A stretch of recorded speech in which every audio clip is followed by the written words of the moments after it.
G'days and welcome to another Squadrons how-to. In this one we're actually going to look at a little tactic come up that is the invention and brainchild of Destraicer. Links in his videos demonstrating what we're about to talk about in the description below. What we're talking about here is a little tactic that we have dubbed,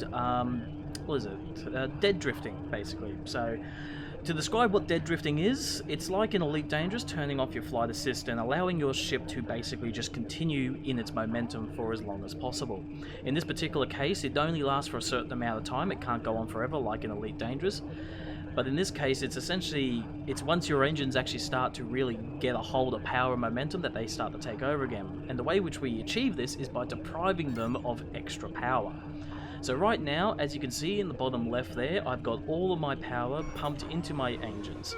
This is allowing me to build up a full boost charge and is part of the process in achieving this dead drift. I'm doing this in a TIE bomber of all vehicles. We've kind of found that the TIE bomber is probably one of the better ones to do this with, and it is actually capable of taking the most amount of advantage of this. So what it involves is we're going to enter a boost, and then before we enter the drift of the boost, I'm going to distribute all of my energy from my engines into my weapons and then immediately go into a drift. It takes a little bit of getting used to. I have found that it is easiest to do with an Imperial ship than it is with a Rebel ship, simply because the Imperial ships don't have shields. However, after this, I will show you in a Republic ship, not a Rebel ship, sorry, a Republic ship, and we'll try and basically replicate it in there, because it does take a little bit more to do, because you've essentially got to drain the engines completely on the Republic ones, whereas in the Imperial ones you can only get them down to 2 pips. It also seems to be most effective with the Imperial ones as well, but that might just simply be because I'm better at doing it in the Imperial ones than I am in the Republic ones. Again, there is a link to Destraicer's video in the description below that much more better demonstrates this ability occurring with a Republic U-wing, I believe he was using in that one. So anyway, we're going to go ahead and do this now. We're going to boost, I'm going to transfer energy, and then we are going to drift. So keep an eye on that distribution down in the bottom left there. Here we go. So boosting, transferring, and drifting. Watch it there! And as you can see, we did this well before we passed that cruiser, and we're now behind the cruiser. So we've managed to drift more than just the length of that cruiser. So this is actually quite a decent trick and advantage for specifically for bombers or any fighter craft that is attacking a cruiser, in that you can actually keep drifting, moving past that ship whilst bearing down on it with fire, as I will demonstrate. I have no problems doing this demonstration because these are my ships, I cannot damage them, and they won't shoot back, thankfully. So we're going to go ahead and do it again, full power to engines, full speed, boost, and then I'm going to transfer drift, and as you can see, I can continue to fire on the enemy ship, although I'm a little crap at keeping my aim on the ship, unfortunately. But that's neither here nor there. Anyone with a lot more better control of their maneuverability can obviously do this a lot more better. So another way in which this is actually extremely advantageous for a bomber, I will demonstrate here over this Star Destroyer. So say for example you're going to go in for a bombing run, which we have here. We have a load of bombs, we even have a beam cannon as well loaded. But you're going to go in for a bombing run and you've got someone chasing you. So here's where you can actually turn the tides of the battle against your pursuer. So we come in here for our bombing run, we move over the ship, we transfer the energy, and we spin around, we keep dropping bombs, and we start shooting behind us immediately. I then put energy back into my engines and off I go. So you can actually see there just how effective it is for the bomb. You also saw how far down this Star Destroyer I got before I came to a stop. I'm basically moving all the way down the Star Destroyer, doing a lot of damage. It even works with the beam cannon, which I'll demonstrate again now. So just give me a moment. I'm going to put a little bit extra power into my engines just to give myself some space, distance, yada yada yada. And what I'm going to do this time is we're going to dead drift past the what you call, I suppose, is the living quarters of the Star Destroyer. It's this large section of the Star Destroyer here. I think it is the living quarters of the Star Destroyer. It's basically where all the personnel are and such. So here we go. Once again, we're going to full throttle, boost, distribute power, drift, and I'm actually going to open fire this time with the beam cannon. So, here we go. Boost. Getting closer. Power drift. Activate beam. And lift up before we bounce off the Star Destroyer. So as you saw then, I managed to get an entire firing solution of that beam cannon against the hull of that Star Destroyer whilst moving. There is of course a disadvantage in that you do come to a very slow sort of momentum towards the end there, but you just quickly, as you see, I pump the power back into the engines and I take off before any serious damage is done. Now I have used this against a live target. It is actually quite effective against a live target. Unfortunately I don't have video of that, but this is a very effective and great tactic that has once again been thought up of. The brainchild of Destraicer. Again, links into his videos demonstrating this down below.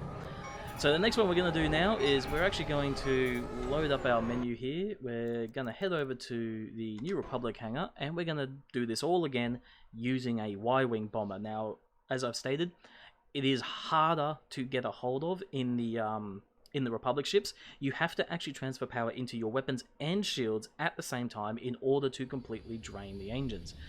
I've also noticed, at least for me, again, it might be what you're looking for. I need a lot more practice to do it, but it doesn't seem to have as much longevity for me as it does for Destraicer in his video. So anyway, let's just demonstrate this. Again, this is using a Y-wing though. I believe Destraicer in his videos is using a U-wing. So maybe that might also be an effect because the U-wing may have more momentum. It might even be a bit of a mass thing involved here. Well, anyway, I'll just demonstrate this and show you. As to whether or not this is a glitch or a bug in the game, we actually don't think so. Whether or not this is by design, again, we don't actually think that is the case too, but what this is probably more so, I would consider a happy little accident. It is actually something that should happen, does happen, but maybe nobody knows it happens. As far as we know, nobody else has been using this ability. So here we go again. We're going to do this again, except this time, I'll just quickly demonstrate. This time we're going to actually distribute power into the weapons and the shields, like so. Now, I am using a hat switch to do this, and one way with which I achieve that is by simply pushing the hat switch between these 2 points. It is advisable, in fact, to probably go the way of setting up a macro, if you can, for your control system, to be able to do this automatically, as one of the Aces 5 members, Javen, has already done. So here we go. We're going to do this again, and this time we're going to run down the side of this. We're going to boost, transfer, drift. Here we go. Boost, transfer, and drift. Oh, yeah! So there you go. We do come to a stop just a little bit quicker, as I said, I've found. I don't know, again, if that's just me or not, or if it is actually the Republic ships do come to a quicker stop. Or maybe it's literally just this Y-wing. I'm not entirely sure. But once again, I'll demonstrate again, just with the Y-wing here. So a boost, transfer, stop. Boost, transfer, and drift. Not stop. That was probably a little better than most of the ones I've done so far. I went past the halfway point, but I would probably say by the time I activated the drift, I reached basically about halfway down the ship, which is to be expected. It's about the distance we expect. It might just be that my turning rate is a lot slower in this Y-wing than it is in the TIE bomber. It might be the engines I'm using, in fact. But anyway, let's go ahead, head into the hangar. I'm just going to see if we have any difference using the U-wing as Destraicer does. Again, this works very effectively, it seems, for the Republic just as much as for the Imperials. It just takes a little bit of extra thought in transferring that power. So I'm going to go ahead. All of my U-wings use slam engines. In fact, I use slam engines on just about any ship I can where possible. The only things I don't use them on are interceptors and A-wings. So we're just going to we'll just grab this U-wing. It doesn't really matter. They're all the same at the end of the day. We're going to go out here. We're going to transfer that power. And again, we're going to see just how much of an effect it actually has here with the U-wing. I do believe that speed is a factor in affecting this system. So here we go. Once again, boost, distribute, drift. Here we go. So, boost, distribute, drift. Okay, we do get a much longer glide with the U-wing. In fact, we are still moving. We have left the capital ship, and now we're returning. So there you go, there you have it. The faster you go, the better this drift is. So it wasn't a problem with my Y-Wing, I was hitting it exactly. It's just that Y-Wing was not capable of a higher speed. So if I was to do a variant of the Y-Wing with a faster engine, build up some boost in it, and then try, I believe we may actually get a much better effect. So we'll just do that one more time, just as a demonstration and a proof of fact. So we're going to come in here, boost, distribute, drift. So let's do this. Boost, distribute, and drift.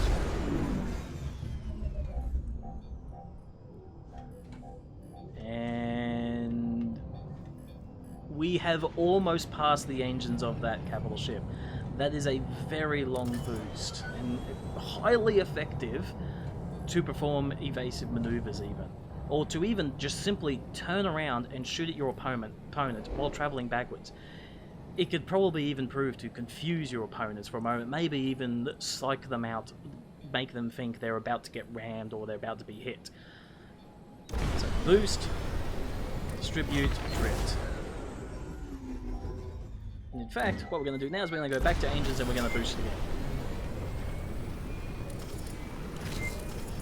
Well, this completes the demonstration of dead drifting. I hope this has been very informative of you. Don't be deterred if you don't get it at first. As I've stated, it does seem to take a lot of practice. It's taken me time to figure this out. I've in fact figured out exactly where I need to push my 4-way switch on my TCWS throttle in order to make this happen, and I literally just have to push on its lower corner to do that distribution. But as long as you can achieve simply that, that's all you need to get down pat, is just that. Of course, then there is the effect of when to activate the drift as well, but as long as you can get that much done, you'll eventually get the timing on the drift. It's all about repetition, learning, practice, repetition over and over, until it is basically second nature, as it seems to have become with me. So, let me actually just put the engines full. So, boost, distribute, and drift.